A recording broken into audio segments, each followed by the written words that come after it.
Hi, everybody. This is David P. France. I'm coming to you live from Switzerland. I am speaking to a longtime friend of mine. Long time. Lea Kraemer. How you doing, Lea? I'm doing well. Nice to be Yeah. with you this morning or Yeah. your afternoon. Yeah, well, it's my afternoon here. Lea and I know each other from way back. And as I'm trying to pull up her bio on the computer that I have on to my right, Lea and I went to high school together in South Orange, Maplewood, New Jersey. And I first met In you the 80s. in the 80s, right? I first met you in the special dance, performing as a performing dance group in South Orange, Maplewood, Columbia High School, right? And I'm trying to remember, when was it? When did I first meet you? Was it through an audition or was it in class? It's sort of a I don't remember when we first met. yeah. I just remember you being part of that experience, Right, right. Yeah. Yeah, I don't remember when we first met at all. You were just present. just have boom. What? Yeah. Just to get people clear, my family's from Baltimore, and I grew up. And at that time, I was in elementary school, kindergarten, elementary school, and then I moved to the suburbs, way out in the burbs. It was also I would call it the country, in a place called Glen Elk, Maryland, and then we moved to South Orange. This happened very quickly. And Mm. I was thrown into the South Orange Middle School first, right? And then eventually, I think ninth grade, I started. At any rate, Lea was in dance, and I saw you as a modern, and you tell me if I'm right or wrong, a modern dancer. I think that you seem to have studied so much more than the average person Yeah. that I had connected with through dance. Could you give us more about your background as I'm looking for the bio here, and bring us into what that was for you, your introduction to dance growing up in New Jersey and so on? Yeah, I was one of those girls that started ballet at 4. So it was very much part of who I was, and it was part of my identity, and it was part of my soul from a really young age. And my parents exposed me to a lot of dance when I was a kid, which I'm really thankful for. We were seeing Alvin Ailey, we were seeing great things at City Center. I was watching Twyla Tharp. I was very much exposed to that world. And so by the time I was in high school, I was going and taking classes at Martha Graham in New York City. Right. I was at the Clark Center, which isn't there anymore, which was this really incredible community of dancers and choreographers. So I did that from a really young age. And then I joined a local dance company that was actually in Montclair, New Jersey, and that was Right. led by this fantastic teacher named Ruth Clark. And later I brought some other kids from our high school into that, Right. I which remember that. Now which it's is clear. sort of part of the story. And then by the time I got to high school, there was this amazing dance company that I guess you've spoken about a lot on this podcast already. But it was really part of our formation, and we were blessed to have that experience. So even though, yeah, I had a lot more technique training than a lot of the kids there, and knew a lot more about the different styles of dance and what I was drawn to. And I really considered myself like a dancer in training by the time I got into that high school group. But what Mm. happened in that high school group was we were blessed by the presence of our teacher, Janet Hicks, and she created a community of learning, of spirit, and a unique opportunity, I think, in all of our lives to be part of that. Yeah, yeah. As you were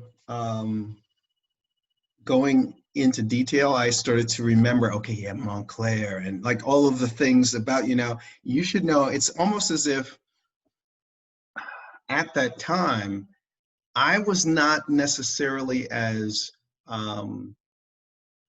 educated in this new world of dance. I was someone, I felt like I was a neophyte. I think I feel like I still feel like a neophyte, but I mean, I was constantly looking to other people for information about how I was supposed to move in the space. And Yeah. I would say that you were one of those people because you seem to have your own identity, right? You were marching, how do they say it? Marching to the beat of your own drummer, whatever. You were doing your own thing. And I was like, how am I gonna? And I knew that I had to do something similar with Mm. myself. I just didn't know how I was going to do it. I didn't know. So you gave me a great template. Even if it wasn't like we were talking all the time, it was more like a visual on how you were moving. Well, I started choreographing, and Janet, our teacher, who really was a visionary, Right. she just had everybody doing what they needed to do. Right. So I came in and I thought I was going to be like sort of part of the group, and Janet was sort of like, no, no, you choreograph. Right. She Right. Right. directed me Yeah. very differently. And then to give you like the encapsulation, what happened was I was taken out of that high school. I wasn't thriving in the high school that we were at all. And I Mm-hmm. was put in a different private school in That's Montclair, in part so that I could go into the city and dance in the afternoons. I was in a pre-Juilliard program. I was studying ballet with ballet masters, and Janet continued to let me be part of that special dance company. right. And Right. Right. and Right. so many of us have gone back and said, like, as adults, as performers, as professional dancers, so many of us have continued to say again how beautiful and meaningful that experience was in special dance at Columbia High School. Right. Right. And it really was. I mean, for so many reasons that we could talk about. But at that point in high school, then I was already, I was really studying to be a dancer. I wanted to perform. I wanted to perform around the world.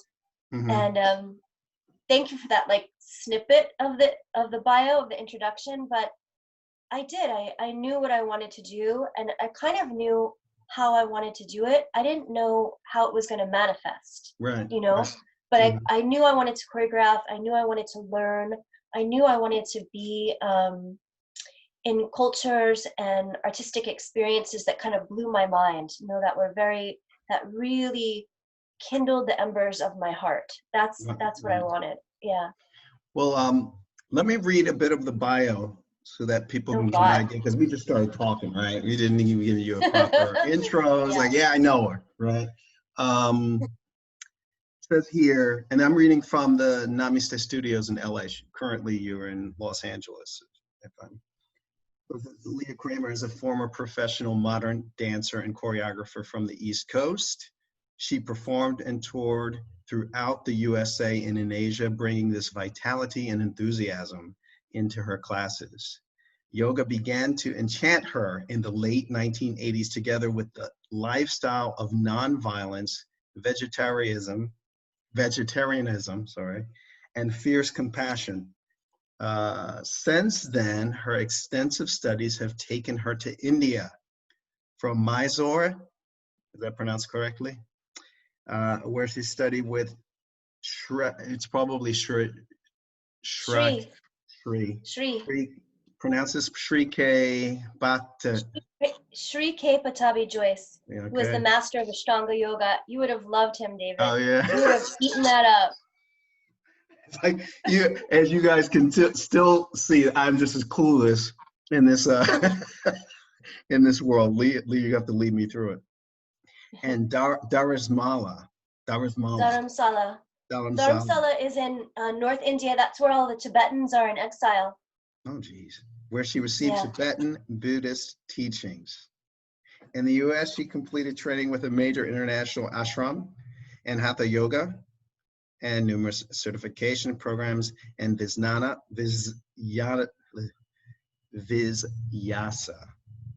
Oh, Vinyasa. Yes. And Kundalini. Yeah, we know Kundalini yoga. Vinyasa is the yoga that flows on the breath. So a Uh-huh. lot of dancers love Vinyasa. You're flowing on the breath.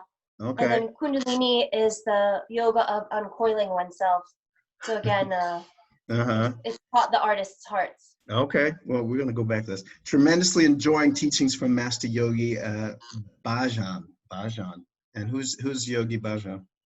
Where is Yogi he? Bhajan came here and brought Kundalini yoga to this country around that era, that like Woodstock and all those dudes were I showing up see. bringing yoga here. Yeah. Well, I'm reading further. I'm gonna skip, but I do see Dr. Baswati's name. We'll go back there and talk to her as well, right? I remember meeting her. You introduced me to her, right? Lea founded Prana Mandir Yoga in 2001 with an New York City studio that ran for 9 years. And the school continues with teacher trainings and vinyasa, oh God, and yoga as therapy. Privately, she adores working with clients to assist them in healing from chronic and life-threatening illness. Man, it's very interesting that I'm reading this. I mean, I read it before. It's almost like you and I've said this to someone else that I met here in Switzerland. It's like you and I had similar paths or abilities, but we went about it sort of doing it in different ways. Tell people what it is you do now with regard to yoga, if you can give them an overview, and how you see yoga, particularly now. I think when you were involved in it years ago, I think it was still sort of at not the beginning stages, but I look back on it now and realize it still was not as big as it is now, right? Like, so you were way ahead, of most people in terms of bringing this in. Can you explain to the audience, yoga, the impact in your life, how you see it as helping people and healing? Well, that's like 4,000 questions. Well, we'll break it down. Right now, So give me your speak perspective. about some of them. Yeah. Yeah. So right now we're still in the COVID quarantine, Mm-hmm. and things are changing tremendously. I have to say, in many ways, I and many people are welcoming this change, but we're also at a difficult point this morning, and I want to mention that because there were protests that people infiltrated and caused a tremendous amount of violence all around the country. That's a whole other story, but it's within that background that we're speaking this morning. That's right. So what I'm doing right now is offering teacher training, and specifically in yoga as therapy. We look at Ayurveda, the ancient Indian medical system, intensively during this training. And we're approaching healing from natural ancient methods. I consider these natural ancient methods to be proven. In the West, we don't call ancient methods proven, which is another intersecting discussion. But to me, when something has thousands of years of documentation, medical texts that go back thousands of years, I consider that very good proof. So I'm training people in a very classical approach to yoga therapy, and yet the training really encompasses finding your own voice as a yoga practitioner, and in some ways, and in some cases, as an artist, because I still work with a lot of artists. So it's a big part of what I do. Everybody right now is doing it online, which we're still navigating. We're totally navigating, and we're not sure what exactly it should look like. Right. And I also have a vinyasa yoga training, as you mentioned. I work with a lot of private clients. I have for 30 years. So some of the private clients just want to go deeper in their practice. They just want their yoga practice to be both dynamic and personal and strong. And then I also work with people healing. Right now I'm starting to get COVID patients. So it's tremendously uncharted territory. Women that are my age or younger that have been sent home from the hospital and can barely breathe and feel really weak. So I've been working with COVID clients, and that keeps increasing during these weeks. I also work with people that have gut issues, people that are healing from trauma. I've always gotten women that are healing from past trauma, rape, and abuse, and various situations that they want to step out of and step into their own, not just healing, but their own peace, wellness, and power. Part of that power is then carrying it on to the next person.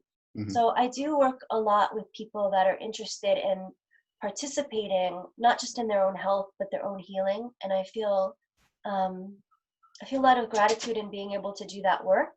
Mm-hmm. And then what I was doing even before this, I love teaching group classes, because as you're putting it all together, back in the day, I loved being in those open dance classes with people moving along the floor. So I love open yoga classes. Mm-hmm. But for the past few years, I have not been teaching big classes at all. I've really just been concentrating on smaller groups. I was renting a house in Pasadena near the mountains, and I had a lot of people over for very small private yoga classes, and sort of bringing it in, reining it in. Part of that may have been something that was occurring even before this time, but part of that is because I have performed. I have been in situations that I'm working with or performing for many people. And so at this point in my life, I felt a lot of inspiration to do the reverse, to work with small groups so that we can really work personally, and we can really educate ourselves on ourselves. Yeah. So that's part of the synopsis of your question. What yoga has been in my life has been many things. When I was 17, I got my first injury because, and you don't Was remember that foot? Was it foot What? or foot? Was it a heel? What was it? I injured my knees. Okay. Okay. And my parents were supportive of me, but I wasn't exactly like what we would call supervised. So back then I thought it was a good idea to both dance and study ballet and also run cross country, which was a terrible idea.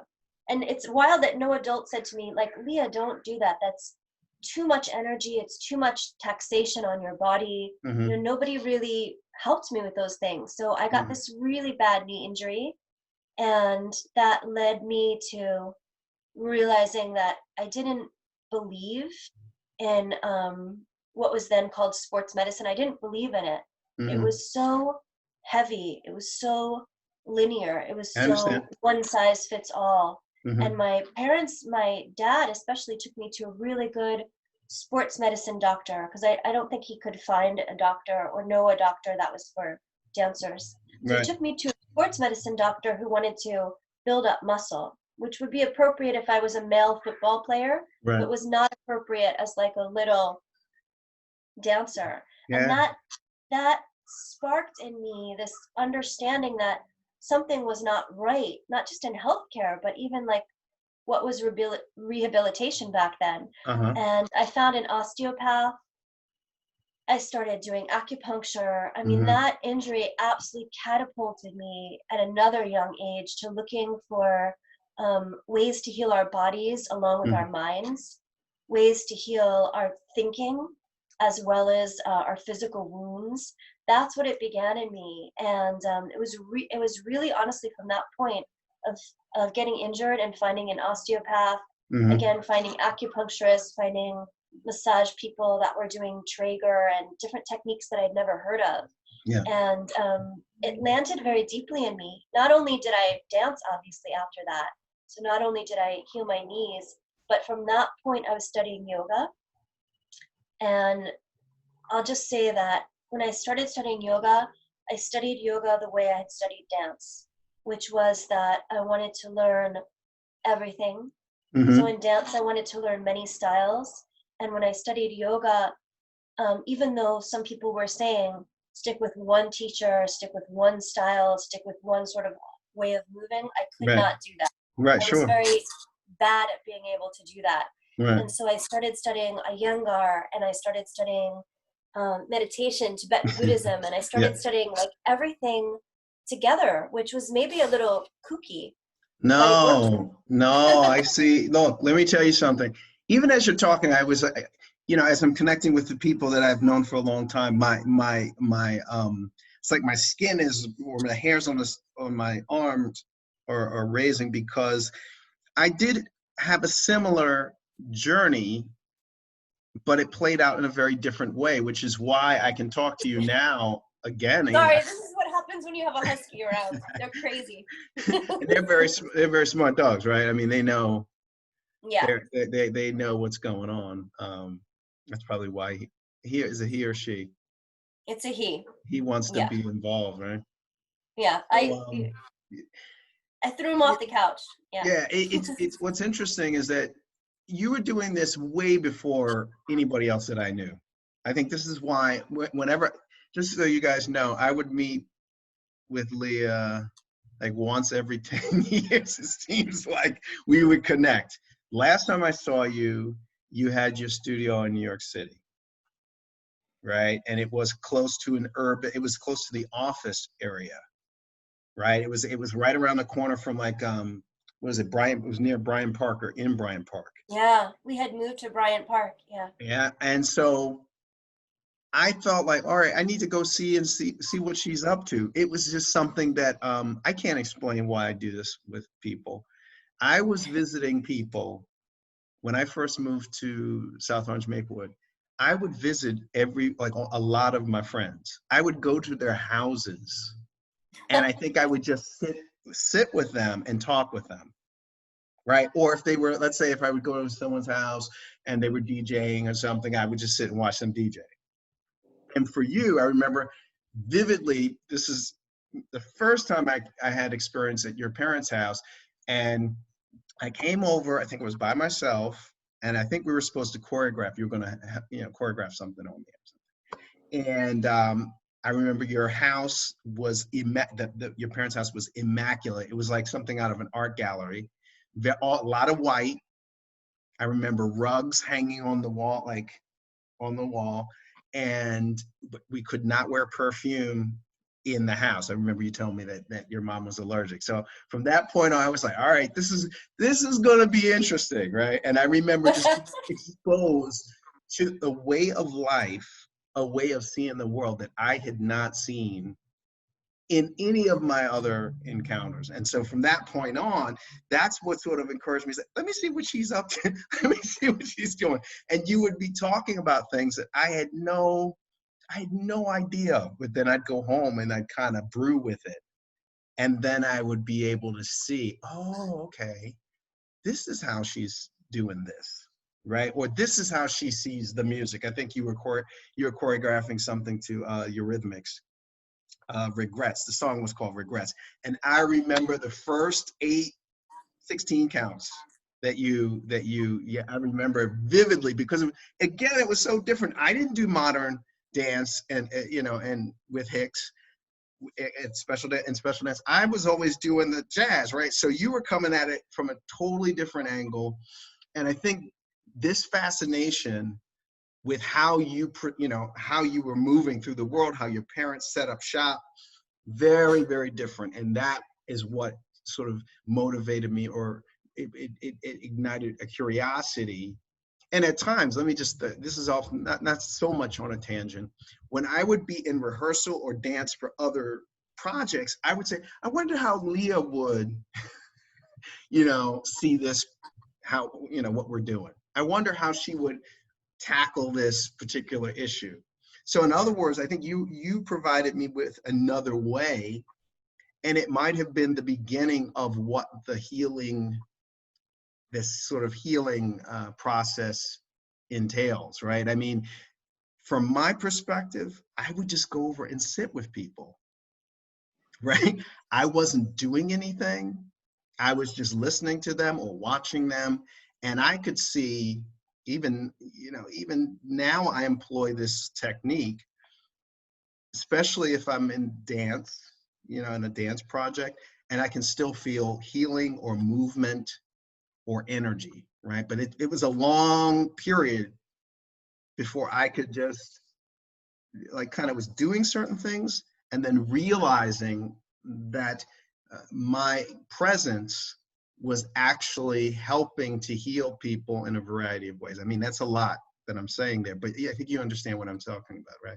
I understand exactly what you're talking about, and it's beautiful. And I just have to say that you and many of the dancers in our little high school special dance company were, without having language, exploring this intersection.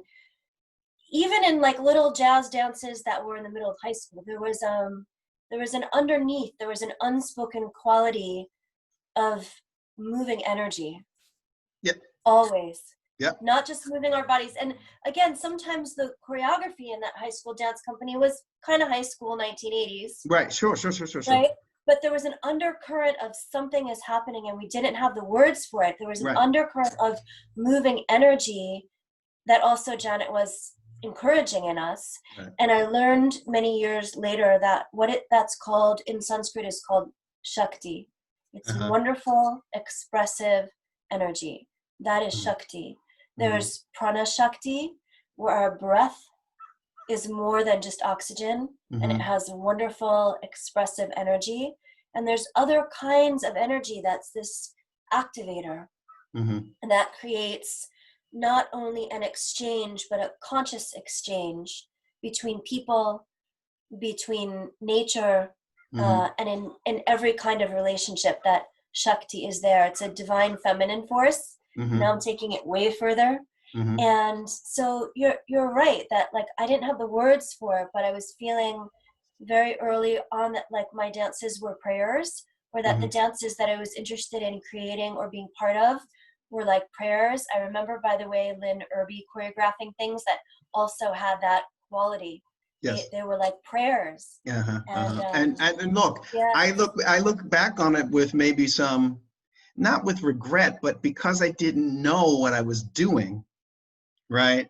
I now know what I'm doing. Because you didn't know what you were doing, you were doing it. I was doing it like, I don't know, you know. Because you didn't know what you were doing might have been the best aspect. Sometimes you call that beginner's mind, right? Well, I also Buddhism again. I just didn't feel grounded, and in some ways I still don't feel grounded, right? I mean, and I think being grounded is a very, very important thing to be, especially in these times. So I think part of what I got out of dance, or what I'm getting out of dance still, because I'm still working in the field, is this now going into it with the intention of grounding myself, but also everything else around, right? Everything else around.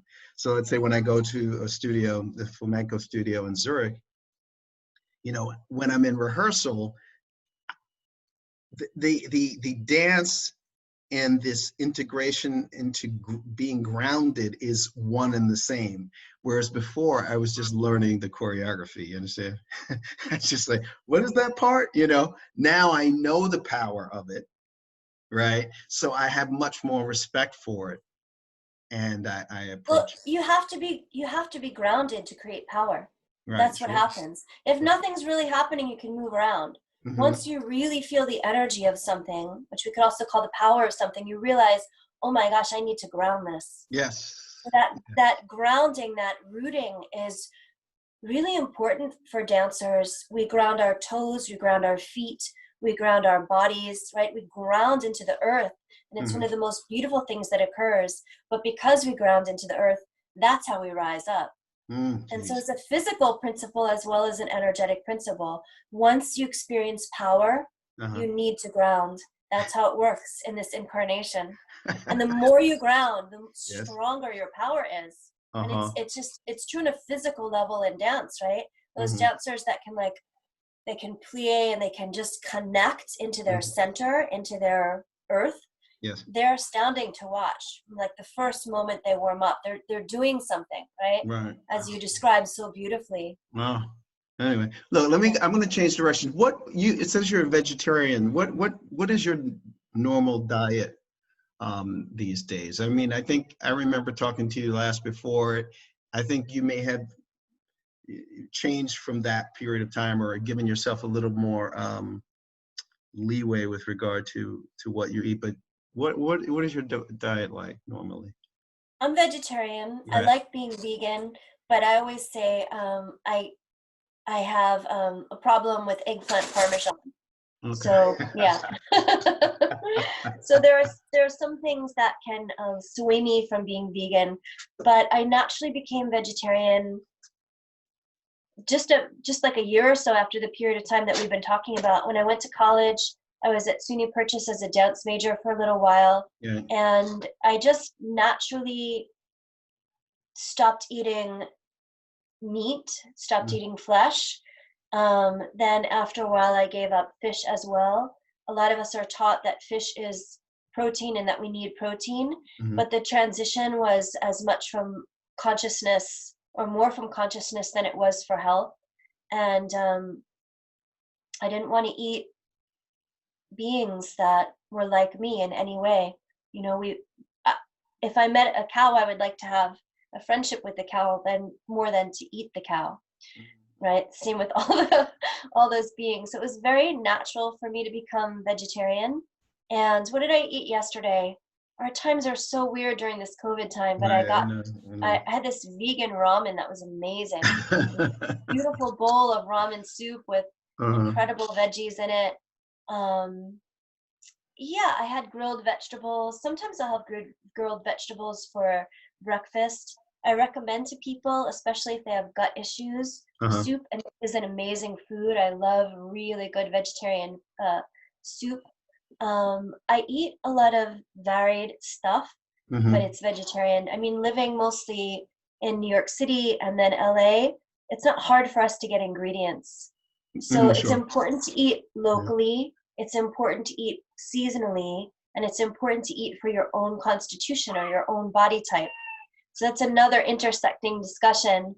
But yeah, but I've realized over the years that not just have I eaten a yogic diet, which is vegetarian, but Uh-huh. I've eaten an Ayurvedic diet. It came again in New York City. We could go to the farmers market and Right. support those uh, that way of creating food, Right. uh, creating health. And so the same in LA. So I've always lived in places where I can do that. And I love that because the farmers market is also social. So all of these elements came together for me. The way that you eat is the way that you believe. You know, the Okay. way that you eat is the way that you live. Okay. So I'm gonna remember that. yeah, As I'm it's a taking really notes, nice one just so to you know, you don't see my do. hand moving with on a piece of paper, but I'm taking mental notes. Every time I sit Yeah, with well, her, you could say it the other way, right? yes. If you're not eating the way that you believe, if you're not Uh, eating the way that you live, change that, and my God, you'll get so much power from it. right. I don't know. Yeah. I after this conversation, I know I'm going to be like writing stuff down or whatever because it's very rare that I get to talk to people about this kind of stuff. I mean, this is interesting. You mentioned something about. I'm gonna intersect and share a story, and then if you want to change the direction, go for it. But Well, go. No, I'm no. gonna Tell me. share one story of when I started doing um, real healing work. Okay. And I've been studying yoga for many years and studying Kundalini yoga, which has a lot of spirals. Kundalini yoga has influences from, I might have to get some water, from Uh, North India and from the Sufis and the whirling dervishes. So it's incredibly beautiful stuff.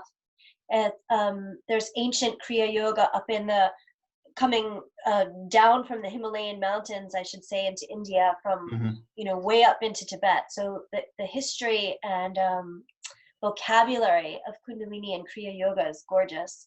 But at a certain point, I started getting, like, I didn't go and look for them. I started getting women who were healing from breast cancer in New York. Mhm. Mhm. And the transition was instant. I was very intuitive about the way that I was working with women that were healing from breast cancer, but I also was really doing my research and my studies. Mhm. And there were no programs in yoga therapy Sure. back then in the States that I could find. So I started creating my own through a lot of research, speaking to doctors, neurologists, and just literally doing a lot of research. I Mhm. was using methods for these women that, to the best of my ability, could allow them to address their fear as Mhm. well as toxicity in their body. And that was allowing them to be very, very truthful and very authentic with how they were feeling and how they wanted to change. So Mhm. all of that was included in healing, and it was just instinctive for me in the beginning. And using methods where breath, Yes. energy, movement, focus, and those deeper qualities of Shakti that we started to talk about, using that created a very strong, I'll just go ahead and call it alchemy, And right from the beginning, people were healing. They were calling me and saying, like, last week they were too depressed Hmm. and tired to walk. Right. And I remember one woman called me, and we had done one session with chanting and breath work and movement, and it was gentle, Hmm. but we were very explicit in what we were doing. She called me the next week and she said, I went for a walk in Central Park. And that was Hmm. huge for her because she'd felt so crappy. She'd felt so weak. She'd felt so demoralized. Right. And she also felt like her doctors weren't at that point speaking to her about the truth of her situation, which Hmm. was much more grave than it is for women going through this now. Hmm. And so right from the beginning, there was, I want to say, not just that healing was occurring, but that exactly as you said, we were healing everything around us. Yes. The healing wasn't limited. It wasn't Yeah. limited to the disease. It wasn't limited to my client. It wasn't limited to me. It wasn't limited to the family. It was everything was Yes. healing. Yeah. And so that was my perspective of healing from the early 1990s. And I feel a lot of gratitude for Oh that. yeah, you're blessed. You are blessed because it took me until a couple years ago to figure out, like, Dave, what are you doing? It was as if I had all of this ability, but I did not have the formal language to express to people, and I still am working on it, what exactly I do. One of the things, and I'll tell you this, and I want to jump into the gut issues. When I started taking photographs of dancers, it was to be able to present to people, to the world, what we did, what it is we do, because I felt that there wasn't great dance photography showcasing this.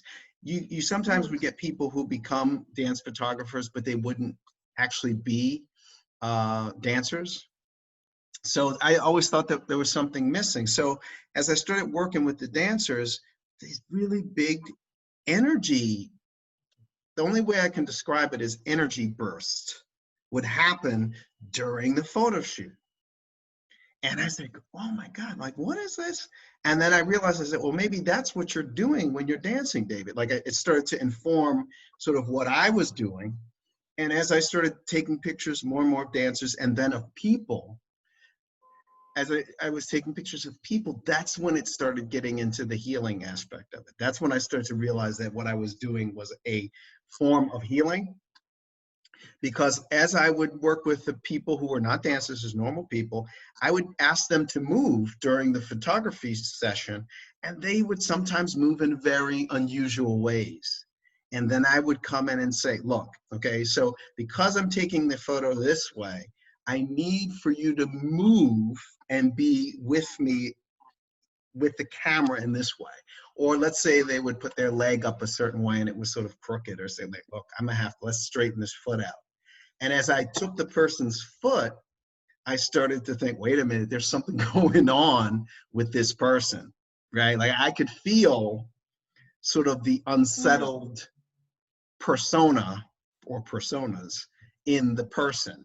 And that's when I started to get hip to what it is, another level of what we do in dance, right? Or dance therapy. So I'm a big believer in movement as therapy, dance as therapy, um, and exploring different avenues in order to get somebody unblocked, if you want to call it that. You totally said it. I mean, art is healing. Yeah. And it's so vital. It's so wonderful to have that sort of loop back and almost hit you in the face, so to speak, right? Yeah. It's so vital to have that come back to you and to really see it as real. It's not like we're just being philosophical. We're Mm-hmm. just considering that what we do is great, you know? It's that, no, art is healing. Mm-hmm. Yeah. It's healing for people, and that healing energy exists and you can feel it, and it's actually tangible. It's such a Yeah. beautiful experience. Well, it's Yeah. funny. It's funny. I'll tell the story, and I'm going to ask you about the gut. I was in Zurich yesterday, or a couple days ago, and minding my own business. This guy stops me, and he's from Poland or something, and he says, we're from Poland. We can't get back. Blah blah blah. We're artists, and we were supposed to do a show and etc. This big story. So I said, you know, I don't live here. I live in Basel, right? I can't, because he was looking for a place to stay. And I said, well, I can't help you there. So then he wanted to know, like, if I had any money. And on principle, I felt like, okay, David, you can't just, you really got to set boundaries, right? Because part of the issue that I had before when I was healing people is I didn't set good boundaries. And some of their negativity, or however you want to call it, would actually spill over onto me. Like I would take their stuff home. And so I was like, well, no, I can't. You can't come to my house, and I'm not going to give you any money, right? But I have a smile on my face. And then he goes, well, you know, you have a very good energy. I just wanted to tell you that. And I just started laughing because, let's say, when I was in the US, I didn't really pay that much attention to that. When I moved to Europe, I was getting people coming up to me all the time, you know, and that's how I started to move into the space that we talked about before, the healing. There was another aspect where someone pulled me into, what is it? I told you this in, a couple days before. What is it when they are healing you by using pressure points? I should know this. Well, anyway, this woman was a practitioner of this, and I did a You mean complete, like shiatsu pressure points? so she was, look, since being here, I went to like 1, 2, 3, like 3 or 4 healers of different sorts. Reiki, a guy, acupuncture, Chinese medicine. I mean, I've done the full range of, to the point, and I'll say this, and then I have to ask you about the gut. I tell them, I say, you know, I think I kind of do what you do, but it's something different. Right, so they would sort of work on me and do this stuff, and I'm like, I think similar to my experience with you, you would show me all this stuff, and I'm like, man, she seems to be doing a lot. I do something similar, but not. So it ends up that the Chinese medicine doctor learned something from me. Like I'd come in and explain to him what was going on with me. Yeah. Versus him coming up with the solution. I'm like, no, you know, this is what's happening. This is how I feel. I don't necessarily need to take those herbs. Like I would be coming up with my own, you know, healing. And to the point where he would say, when you come back, let me know what happened. Yes. So, in other words, there's so much in what you're saying, because healers tend to work on each other. Oh, absolutely. Okay. Yeah. I didn't know that. So I've had that from like way back when in New York. We would I felt like I had great healthcare in New York because all the healers worked on each other. Right. And so the fact that that's happening around you is really interesting, that it happens no matter where you go. And I feel similar. Like you could drop me anywhere in the world. I've been in Ayurvedic institutions in India, and I go there to get treatment, and I start teaching them yoga and breath work. So that interchange is so, it's such a beautiful part of it. I had no idea. So I'm glad we talked, because I'm like, what is going on with me? Yeah. And I also relate so much of what you're saying. I relate so much of what you're saying. I remember going to an acupuncturist back like in the early 90s in the East Village, and as soon as he put the needle in, I could feel all the pathways of energy and where they were and where they were going. And I was telling him, I was like, oh, that goes to here and connects there. And he was freaked out at first. He said, I can't believe you can feel that. I've never had any other client who can feel that. I know. But I had to also learn through that process that I have to be protective of that sensitivity, that I wasn't the kind of client that could take like 50 needles. I don't need 50. I need 2. Right, I understand. There's an ability of my body and mind to move and sense energy that's very heightened. Wow. And it goes exactly to what you're saying. I think it was an inherent ability, probably from other incarnations. And then I heightened it because I was dancing in particular ways when I was so young. Mm. And so this heightened sensitivity is a gift, but you have to learn how to work with it. Oh And boy. it's true. So many healers, Uh-huh. from wellness practitioners to artists, right, Hmm. go through that stage where they really have to understand their boundaries Yes. on the earth level and how to replenish themselves, and also how to get specific with that. There are general ways that we replenish our energy through good food and good thinking and Uh-huh. good energy, which you've always been just a conduit of good stuff. But then it becomes very specific, and you really learn how you in particular need to be replenished.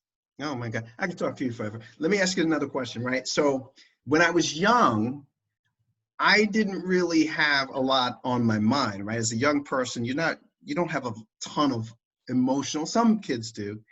It wasn't until I became an adult where I felt like this pylon of stuff, emotions, decisions, choices, and I feel like it has been piling on and on and on and on ever since, right? Take it off. It's Yeah, take it it's off. very, and I think I'm sure that there are people listening to this that will listen to this and that will be able to relate. I think it Yeah. got to the point where my mind or what I was thinking about was actually having an impact on my body, Yes.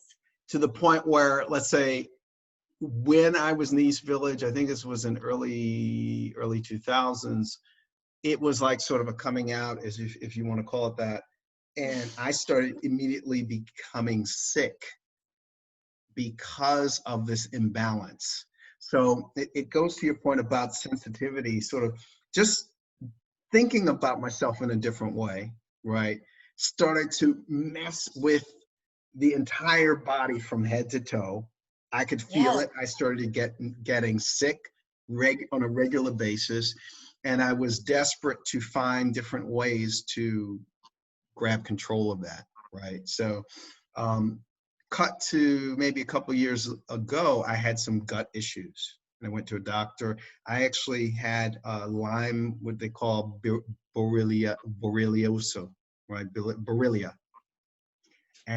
or Lyme disease. Went to a doctor and they did a blood, how do you call it, filter. And Lea, you should have seen the list of things that they had coming out of the report. And that's when I realized, I said, Dave, you're really gonna have to go into dance. They also they talked about my gut, having some sort of gut, what is it, IDB, I don't know what it's called. But I made a decision to really turn that around. What was it like for you, let's say, when you're starting to become a healer? How do your emotions affect your practice, your clients' emotions, and sort of now, let's say, what's happening with in your environment, or at least the world? In other words, when you Mm. turn on the TV, are you affected to the point where it can screw up your whole day in practice, or That's how a is that? great question. Um, I want to answer a little bit that you didn't really ask, which is the practices of yoga, the traditions and lineages of yoga are given in one part so that we have a safety net. So Mm, as these energies open, right, you don't have to go through your own illness. The practices, the structures of these practices are what keep us safe and healthy, and from having either our energy too scattered or our bodies too invaded by mm, bacteria or viruses. So mm, I know that mm. wasn't the question you just asked me, and I'm Well, going it's to get to around. that Yeah, no, no, question, no. I'm following you. I'm following but you. it's really important. So a lot of people think, well, you do yoga to open up, right? You Yeah, do right. yoga and you become more open, you'll become more groovy, you'll become more intuitive, you'll become more enlightened. But for those of us that have always held a lot of energy, and again, the artists that have always been sensitive, there's something that happens in the reverse, where literally the yoga protects us. It Mm-hmm. grounds us, as we were talking about before, and it creates the knowledge in our minds and bodies of how, not just how to ground ourselves, but how to protect ourselves from illness and from negative energy. So it's a really important part. And I can share with you practices that are specifically given to do that. And I think they saved me. Yeah. Yeah. Yeah. Yeah. I mean, and in terms of currently what's happening now, even, and before we conducted the interview, you said, how was I doing? And I was like, I thought I was doing well, but I think all of this watching the news had an impact on me to the point where I have to go back to guarding my energy, right? So let me can I tell you one fast sure. incredible story before I answer the other part of your question? Sure. I was in Dharamsala, and I'm sorry, it's a difficult story, but it's true. No, So it's in Dharamsala years ago in the mid 1990s, where the Tibetans are in exile, and we were taking teachings with His Holiness, with the Dalai Lama, and people were coming from all around the world for these teachings. It was an incredible time. We were there for the full moon teachings, and I met a group of Tibetan women. They were great, and they had come from Tibet. They had been allowed to journey into India to take these teachings with the Dalai Lama, and all of them were very open about saying, if they didn't go back, the Chinese government could kill their family or imprison their family or murder their husbands. So they were there for these full moon teachings with His Holiness, but they were there under very dangerous conditions. And I know I'm digressing, and we're covering a lot of ground. I'm following. It's an amazing story. And there's a point to it. So I met this group of women, and we'd kind of like hang out in the morning and get our chai before the teachings. And they spoke English pretty well, but I could only speak a few words of Tibetan. So there was all of these things going on. And I learned that they had all been sterilized by the Chinese government, either when they had given birth or when they had fallen ill. They would go to the hospital, and the Chinese government was sterilizing Tibetan women. And so this great sorrow, this great suffering rose up in my physical body in hearing this. And it became, for that instant, it had that feeling of what you were talking about, like my thought, this is more than I can handle, like this is suffering, And I remember one of the women looked at me, and I can't remember her name, and she said, this suffering has already happened. It's already there. We don't want to create more suffering. It's very important. It's vitally important. This pain, this torture has already happened. And it's vitally important that she didn't use the word ground, but, basically that we ground ourselves so deeply that we understand we are not to create more suffering. We are not to create more sadness. We are not to create more pain. And they said to me, when you go back to New York, we need you to think of us, and we need you to think of us with joy. We need you to think of us with happiness. We need that energy. We want that energy. And that teaching struck me so deeply. Like, I have goosebumps now talking about that moment. And that's what they told me to do, So part of the answer to your question is that you must find that resolve to be part of what feels to you in any given moment like the solution, not the problem. It has to be a deep and powerful resolve that you are part of the answer, not part of the problem.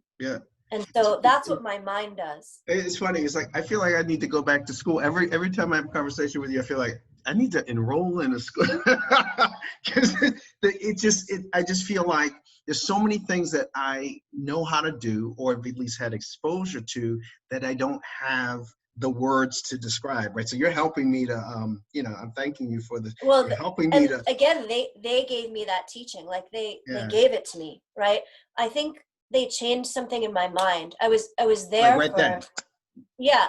Something changed. Talk about energy. They changed, and I got it how important it was. And again, I'm sorry to talk about such intense things, but that's part of the joy.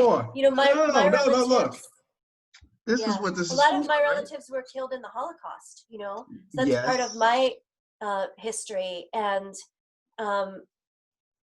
there's a lot of suffering in that too. Uh-huh. But as soon as those Tibetan women told me that, I got it. That also, like, my relatives, and in a way, like, all of the people that have been sacrificed, That's right. right? Like, in their honor, we have to live well, David. I so believe that. Like, in their honor, we have to live in love. We have to live well. We have to pass it on. We have to live in joy and art, in a community of fierce kindness. Wow. So yeah, if that helped you, it was from that group of women. And I think, Yes. yeah, I think my mind, like, never went back. It was like a switch. I took that. Mm-hmm. And that's still on a mental level, although it affects every aspect of you. On an energetic level, I've always had, and then I've studied it, the ability just to be in focus. We call that moment to moment awareness. Mm-hmm. So when I'm working with somebody who's healing, and some of the healings are like, they're littler healings. You want to heal from the tendency to procrastinate. That's a Right. legitimate healing, Right. right? Right. Right. Or Right. you have something really life-threatening to heal from. In any case, I've had the ability, and then I've cultivated the ability to bring myself into that moment to moment awareness where there is nothing else. Mm-hmm. And I don't want anything to get in the way, and my energy allows for that. And I hope this isn't beyond some of the people watching, but I'm going to tell you what it feels like as a performer. So, and also hopefully many of the people that are watching are performers again, or are artists. When you get onto that stage and there's that first moment before anything starts, Yes. and sometimes, like, the light, either you're in the dark, right? Mm-hmm. Either you're completely in the dark at that moment, it's a still point, or the light is on you and you can't see anything. You could Right. almost lose direction at that moment because there's Mm-hmm. light on you and you just have to be, right? Mm-hmm. And from that moment, everything opens up, right? Mm-hmm. Mm-hmm. You have to bring yourself to that moment energetically in order to do healing work. That point, yeah, Yeah. Yeah. Yeah. that Yeah. Yeah. point of zero. Uh-huh. In Sanskrit, it's called shunya. It's Mm-hmm. zero. You have to be able to go to 0 point in order to do, whether you call it energy work or Right. healing work or performing work, whatever you call it, you have to bring yourself to shunya. And that's an ancient principle of healing. Okay. Look, I'm going to close there. I mean, there's so much more. We're going to have you come back because this is what I'm going to do. I'm telling everybody. I'm going to listen to the video again, or interview, because there's a lot that I could pluck from and say, hey, what about this or what about that? I hope this was, for the people that will be listening, I hope this was a good overview of what you've been up to since the last time I saw you. I think that was maybe 2007-ish, maybe 2008. When did you open the studio in New York? I opened in 2002. Right. We opened that studio, then it moved, Mm-hmm. and we moved to 43rd Street, Right. So and that was then, around the early 2000s. yeah, right Mm-hmm. around then. And, And and look, we definitely have to have you come back, because I believe even in this conversation, there were so many different things that were said that were avenues, or at least points in which we could have moved, right? And I think we covered everything that I wanted to cover, but we covered a lot of ground. we did, right? So, Yeah. in the outline, we generally, the way it works, everybody, is I speak with the people before, maybe, a couple days before, and I say, hey, this is the outline. And generally we follow it, and it may not be in the order in which, I wrote originally, but we did, right? So with that, I'm going to let you go. I think we've been on for almost 50 minutes or so, an hour. Wow. Wow. Thank you so So we covered much. a lot of grounds, and I want to thank you. No, thank And you. Thank you. I also, it's beautiful hearing a little bit more about your journey. Yeah, Oh, so thank you geez. for that. I mean, there's a lot, and I'm sure as for you, as for everybody, right? Everyone has their own journey. I'm just happy that I'm at a point where I can begin to share it with people, and then people can get a better idea of what it is that we do, right? I think that was, it's like, people don't know what I do, or, you know, I always felt this need to explain, and sometimes you don't, right? But in this world, particularly when we're living in the Western society, I don't think it's clear all the time, you know, so, Yeah. yeah. Thank you so Yeah. much. Thank you. Have a great rest of your morning, and I'll talk to you very soon. Have a great evening, David. All right, Bye. thank you. Ciao. Jai.